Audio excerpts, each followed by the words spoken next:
Hey guys, welcome back to another episode of the Single Chronicles. I am your girl, Rose R.S. Lewis, aka Insomniac Writer, and today I think I'm gonna wrap up season 3 with this finale, and that is people not catching a clue, not catching a hint, not reading the fucking room.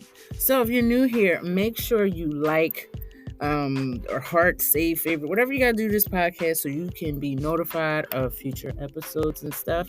For everyone else, welcome to the Single Chronicles.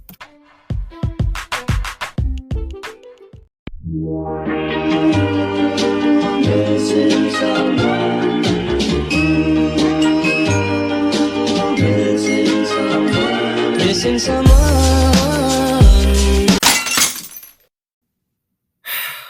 All right, y'all.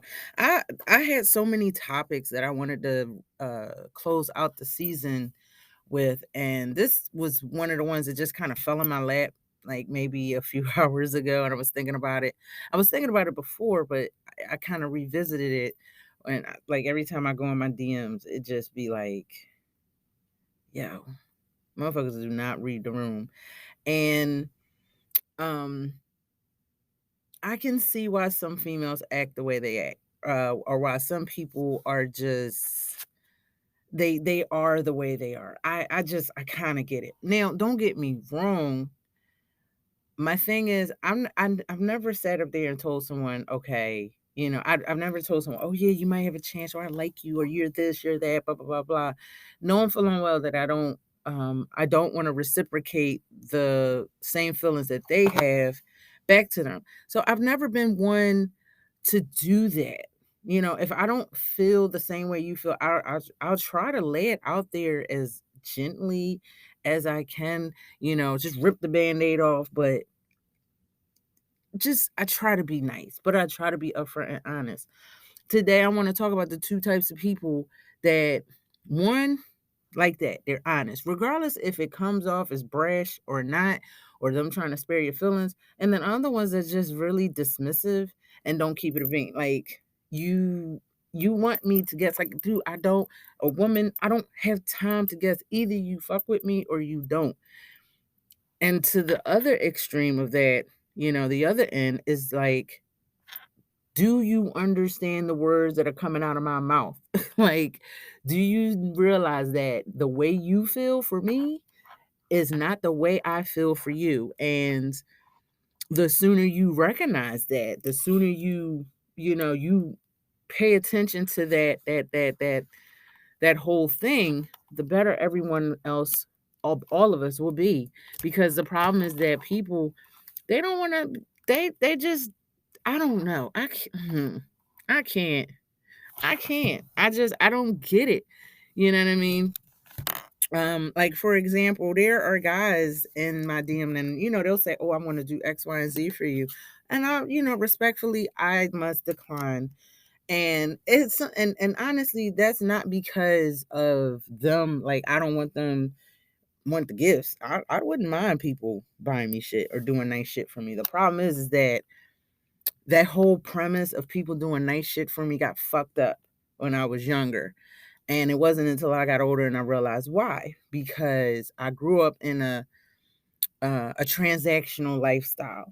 Like my mom, sometimes even to some extent my grandmother, were like, they were the type of people, well, I did such and such for you, so you owe me. Like, yo, you fed me and put clothes on my back and gave me a place to live when I was a child.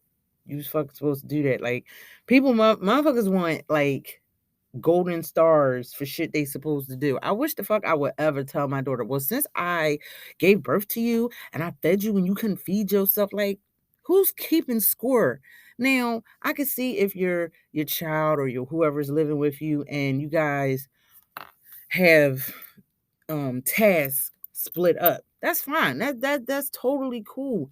But what we're not going to do is sit up there and make your own children. That shit is really toxic. And a lot of us Gen Xers, millennials, and everyone prior to that, we grew up because that was the norm. But just because you're used to doing something consistently and consecutively doesn't mean it makes it right. I could be sitting up here saying 2 plus 2 is 6. just because I believe that and I've been saying that all my fucking life don't mean that it's right. You know what I mean? People, it's like laws, certain laws that like even slavery at some point, that was a law. You know, things after as a society changes, as we advance and we grow and we change and we learn, you're going to adapt rules to that. Life as we know it today is not how it was 10 years ago, 20 years ago, 30 years ago. It damn fucking sure ain't like it was a century ago. So those ideologies and those that way of thinking, because the way of life and the way of living just has changed. So you have to change with it. Either you adapt, it's like Darwinism. You know, the strongest will survive. You adapt somehow, some way. You find out how to keep it pushing, or you become extinct. And a lot of times people don't want to get out of the past. So regardless of that, like I said, growing up with that transactional lifestyle, and I noticed that a lot of other people, I didn't know. I thought it was just me. I'm like, you know, and it wasn't until my therapist was like, no, that's fucked up. And I'm like, really? I'm like, oh, because it used to give me a sense of anxiety when someone did something nice for me. And I used to have anxiety doing stuff for them because I grew up with that mindset is that, oh, well, we have to do something. I do something for you, so you have to do something for me, and vice versa. And that's not normal. That's not paying it forward. The the service of charity and being generous and giving back and just being a good, decent fucking person, paying it forward is done by not expecting and feeling entitled to something in return. And I know I kind of jumped ship a little bit from where I started at, but the point is that when I had to address the trauma, you know, sometimes we got to address shit when it comes up. And this is something I am still working on because I grew up in this quid pro quo, you scratch my back, I scratch your back. You know what I mean? That toxic culture. Shit. We have our compliance training every few years. And I remember the compliance trainers, one of the things they always bring up is like, yo, that shit is fucked up. Like you are a supervisor or manager and you asking one of your subordinates, do this for me and you'll go far in this company. Like shit like that is really fucking toxic. But the problem is that because people have done it for so fucking long, it's like, oh, well, it's cool. But that's neither here nor there. The point is that, yo, when people be like, I want to do something for you, like even with the business of what I do, different businesses, whether it's this podcast, whether it's my Zumba classes, whether it's my juices, I don't like feeling that like people just giving me like people would give me money and they were like, oh yeah, I heard, you know, about your cat and or when Loki was damn near dying a few years ago, motherfuckers was just donating money. People I never knew. Like I raised damn near the whole entire money, like cost for his surgery. And it was like a 2000 and something surgery. It's the end of the year. You know what I mean? It's like 2020. So we still pandemic mode. Like I'm like, yo, my homie Loki is about to die. Because I don't have this money to save him. Plus other stuff I was trying, you know, I needed money for. So a lot of stuff was going on and I was just like, it was just fucking with me. But again, people are generous. And even when like my birthday that same year, just months prior to that, like a month prior to that incident with the cat, you know, when people were like, why are you so stressed in your party? Same thing with last year and this year. Well, this year I did better.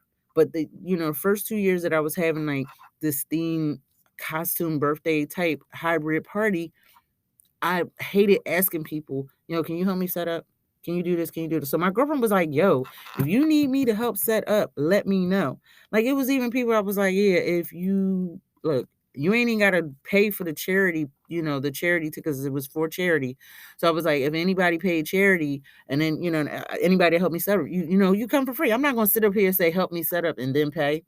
So there were people that were helping me. But a friend of mine, two very different people said the same fucking thing to me. And then someone else I did not know on the internet was, you know, started post, yada, yada, yada. And they said the same thing. And you know, when the same fucking thing verbatim comes from very different people, yeah, that's God, the universe, whatever you choose to believe in, is telling you, yo, yo. So basically, in so many words, all three of these people, and even my daughter agreed with it too, don't block your blessings or don't block someone else's blessings. If someone is trying to do something for you just for fucking GP, just because they fuck with you or just because they just want to fucking help, don't block that because of your trauma. Don't let your trauma be the reason why you block their blessings. And I was like, oh, damn. Shit. Hit me with the whoop-de-whoop. And I was like, damn, I had to really sit and reflect because I was like, oh, damn. I really did that. That was I really was blocking people. And it wasn't intentional. It was just the fact that I have been so used to people abusing my kindness or turn around. Like if they do something for me, they ask for something in return, they expect something in return, or they throw it back in my fucking face. And even because I was nurtured in that toxicity and that bullshit ass way of thinking, I I in turn did that. And I didn't even realize that I was doing it because until like the most toxic person I ever fucked and been with laid out a lot of the shit that I did and it was like, yo, I do that, but my mom do that. My grandma used to do that. Or damn, my aunt was like it dawned on me that the same toxic ass behavior that I tried to avoid doing and being and all that other stuff, I was fucking doing. So the moral of the story is that, yeah, that was me. So back to this. Spent like 10 minutes talking about my trauma, but I've already talked about that. Like I had a whole episode dedicated. Actually, that particular episode is my most listened to episode in all of the Single Chronicles episodes, not including like the stuff on YouTube. And I was just like, wow. That shit's crazy. Because when I realized it, when my therapist brought it up to me at the time before when I was still seeing her, I was like, damn, bro. I like it was just like, mind blown type of moment. But anyway, I get guys or whoever in my inbox, oh, I want to do this. Like the other day I posted like a boomerang on Instagram about from, the outside of Victoria's Secret. I went in there, got some shit. And every now and again, I like to treat myself. I'm like, yo, I work hard. I don't really do anything for myself. I don't go anywhere. You know what I mean? And I said in my 40s was going to be the decade I stop all that toxic way of thinking. If I can afford to go somewhere, travel, have fun, I'm doing it.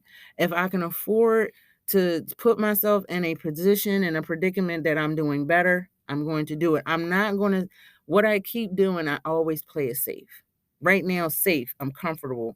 Change doesn't have to happen because I'm fine. Like I'm cool. Like I'm not happy, but I'm cool because if I don't step too far left or too far right or too far forward, I'm not going to get knocked down and the pain of that failure won't be as burnt because I got this safety net. So, regardless of such, I told myself, no, fuck that rules. But anyway, back to this. I get the dudes in the inbox offering all I had somebody offering to fly me out to the West Coast.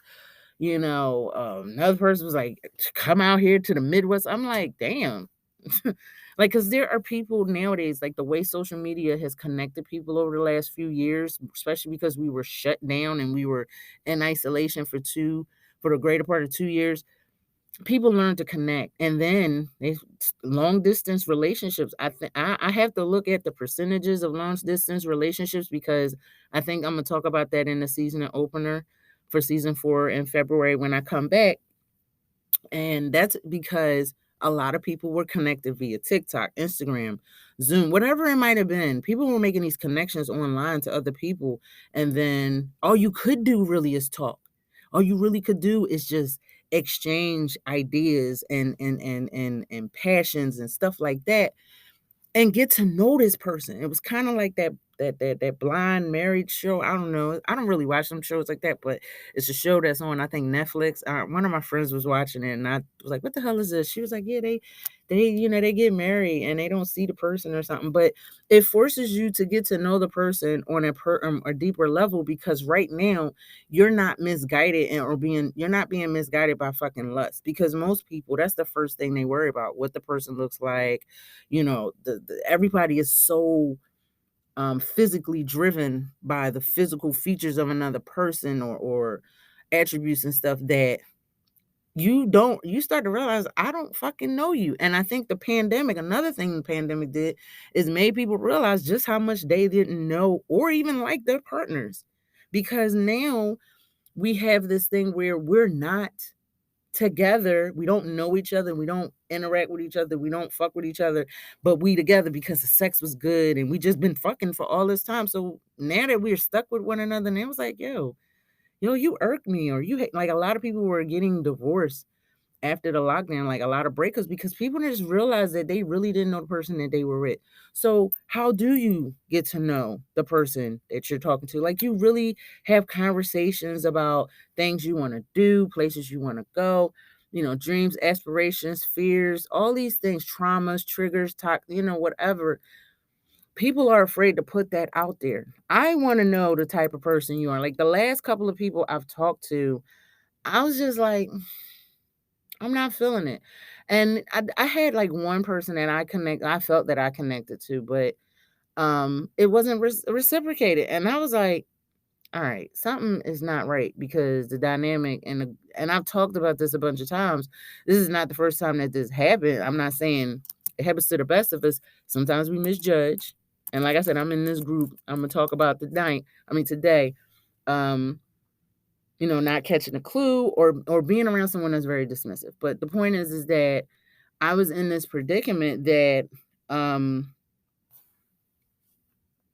here I am getting all these propositions and things from guys, and it's like, no, thank you. Thanks, but no, thank you. You know what I mean? I want to be with a female. I don't want to be with a guy, or whatever the case might be. The point is, or I just might want to be by my fucking self. The point is that, people are like, oh, well, you look good and I like you, and that's that. And it just kind of feels like it's flattering. Don't get me wrong. I'm fucking flattered that someone would find me attractive or find me whatever. But at that same time, it's like, if I can't help if I don't feel the same way you feel. So I'm not going to sit up here, and I don't want to waste your time. At this point in my life, I'm old enough to tell you, look, it ain't gonna happen, bruh. Or even if I try the first few months, weeks, days, whatever, and you realize, we're not a good fit. Sorry. Sorry, not sorry. This ain't gonna work. I tried, and people get mad. Like, they feel so entitled to a person's they feel so entitled to the access of you, that when you tell them that you don't feel the same way, they get mad. And you shouldn't get mad at that. If a person doesn't feel about you the way you feel about them, or if they don't want to be around you, and they communicate that to you, it's really, you got to respect that. You know what I mean? People don't respect people's space or whatever. Anyway, back to this. So I was in that situation where, I have people coming on, and I would tell them, hey, no, in so many words. And for the most part, the majority of people catch a clue. But then there are other people that don't. You know what I mean? So, and I look at how these people and I'm not saying no names, like, if I was and I've told friend, like, I had this one girlfriend, and she that's my homegirl. Like, yo, this is my homie, and she will always have my back, but she is kind of toxic.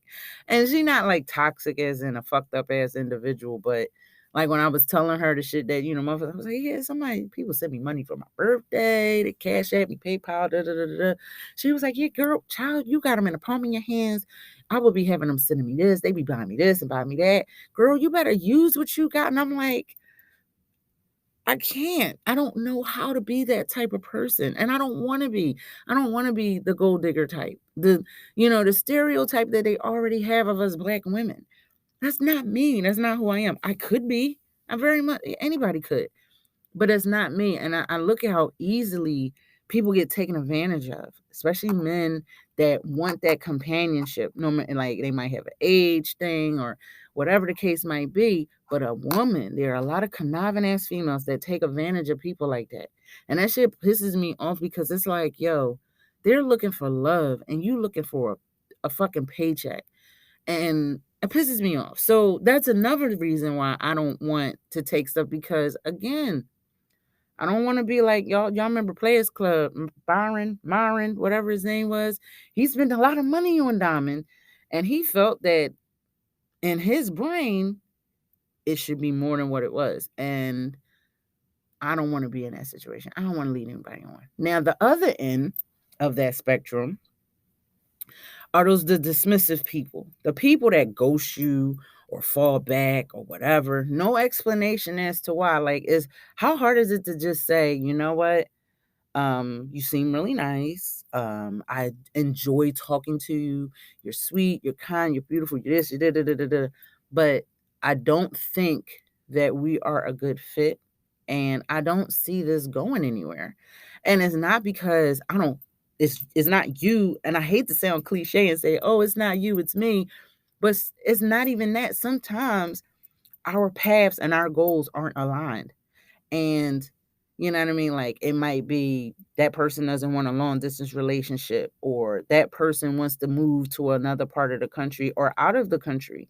You know, that person might want kids and you don't. Like there are things that people, because they're so that chemical reaction, you know, that lust feeling or whatever, that initial feeling that they're still high off of is so prevalent in the beginning that we don't stop to think, okay, what does this person want? What do I want? Well, our goals, and I talked about that too when everybody was up in arms when Wallow and his girl broke up. It wasn't an ugly ass break, and the breakups don't gotta be ugly. Yes, they still hurt because y'all genuinely fucking love each other or care about each other. No one said it's gonna be easy and that shit you ain't gonna feel no type of way.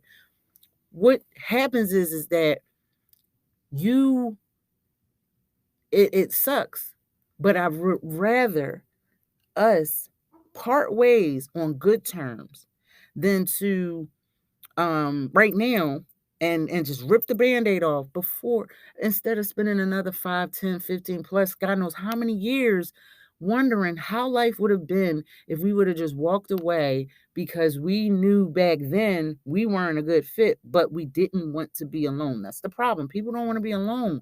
So instead of not embracing ourself, you know, being having that self time, that alone time, that me time, instead of fearing that, we should embrace it when we need to and stop worrying about the cohabitation, because when you force it, you know, and a lot of women do this and they see that the guy might be, and shoot, guys do it too. Like they see that the person might be gravitating away, and next thing you know, here come a baby or a wedding or a proposal or something to keep that person here. And you're all like happy and giddy or whatever the case might be. And next thing you know, now you feel trapped. And then later on, what happens is you feel a sense of resentment because you feel as though you wanted to go, but they didn't want to let you go, or vice versa.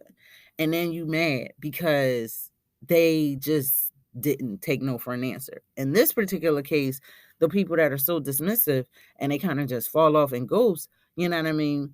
Those are the ones, those are cowards to me, because it's like, just tell me how the fuck you feel. Like, we grown. I'm not going to sit, like, it might suck, yeah, but I ain't going to cry. So if you feel that you don't, excuse me, if you feel that you don't have a future with me and you don't want to be with me, that's fine. I'm not entitled to you. You're not entitled to me.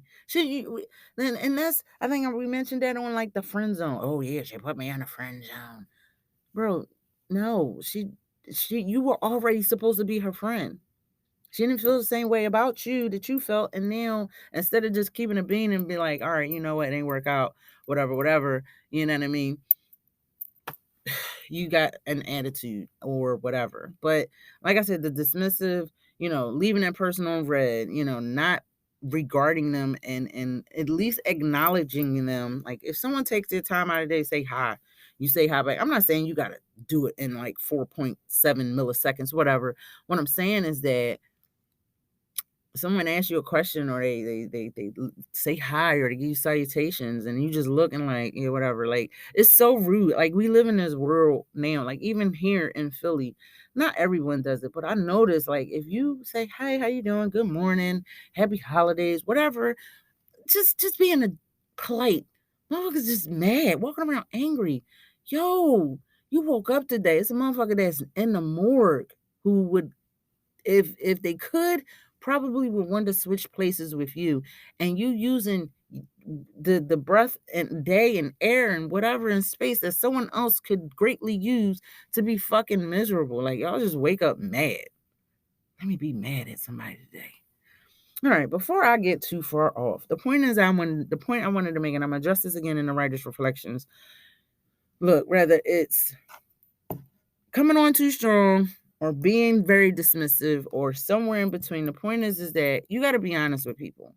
Be honest with people. Let them know, look, I don't feel the way you feel about me, or I enjoy my singlehood, or I'm not ready for a relationship right now, or whatever. Or, you know what? I thought that this was something that I wanted, but it's not. I don't want to waste your time. I don't want to string you along. So I would rather you go do you, fly, float, grow, be awesome, than to sit up here and wait for me to get my shit together. And what that does, it doesn't have you come off as dismissive, immature, and cowardice. And it also prevents them from coming on too strong. Sometimes some people just be mad aggressive, but that's neither here nor there. Anyway, guys, on to the writer's reflections and today's promo.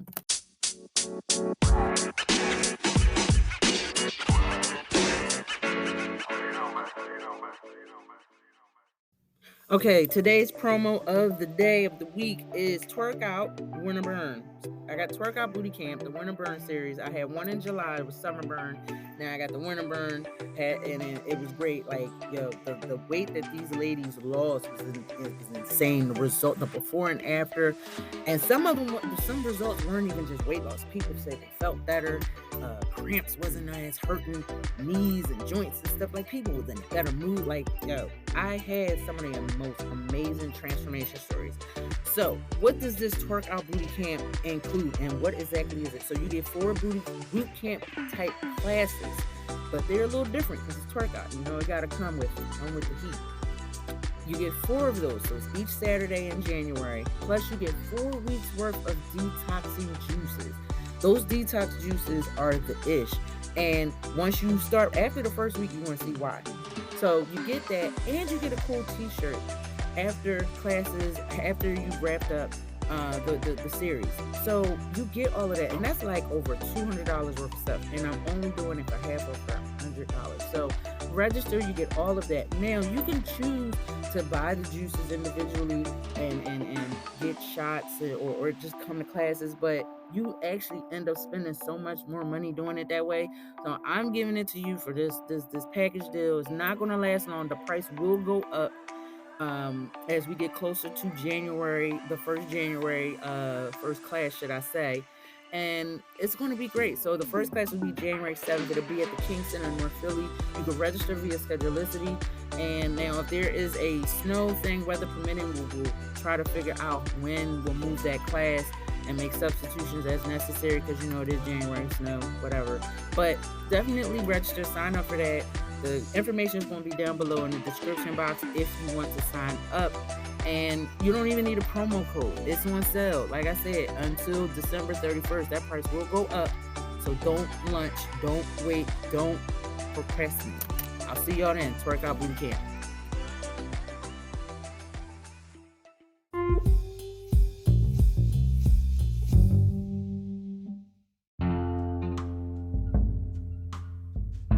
Hey guys, thank you so much for tuning into the Single Chronicles. Today we talked about people who are two ends of this spectrum of dating. They are very dismissive, or they don't know how to take no for an answer, or they come on super strong. And it's okay that this happens. There's not much you can do about it, but I think what makes it hard for people is that the fear of being alone is greater than the fear of resenting the person you're with because you were too afraid to let them go, or they were too afraid to let you go. And now 20 years later, you're like Al Bundy, mad because you didn't go to college, you didn't get in the NFL, you was this great quarterback, you got your girlfriend knocked up, and now you just all you do is complain, and you resent everyone. You resent your kids, you resent your wife. It happens, and people don't think about that. Like, we don't think past 2 steps ahead of us. And I remember when I mentioned this earlier in the season and early in this episode about Wallow and his girlfriend, breaking up. It wasn't ill will. At least they didn't come off that way. And that's fine. That's okay. Not everything is going to be meant to last. And we just have to recognize that. We have to think about that. And we have to accept it. Very hard for people to accept something that they don't like. It really is. Trust me, I'm one of them. I've had people that I like that I noticed weren't reciprocating the emotion, the connection, or whatever. And it hurts. It sucks. But it don't last forever. And there's something better out there. And if you waste too much time chasing after someone who don't want you or don't want to be caught or whatever the case might be, you are losing out and potentially missing out on someone who is going to love and accept and be crazy about you. So that's all I wanted to say. I told you I wanted to keep the Writer's Reflection short today. I'm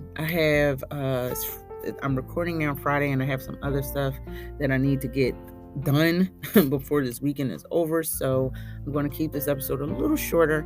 And I hope you guys enjoyed the season finale. I wanted to do another episode before December, but I think I'm going to cap it here. And because I got some things going on. So with that being said, I hope that you guys have a pleasant holiday, whatever you're celebrating. A awesome new year when it rings in. I may do a bonus episode between now and the new season in February. But until then, guys, I love y'all. So be awesome, be you, but above all else, love yourself. And I will see you in 2023. All right, take care.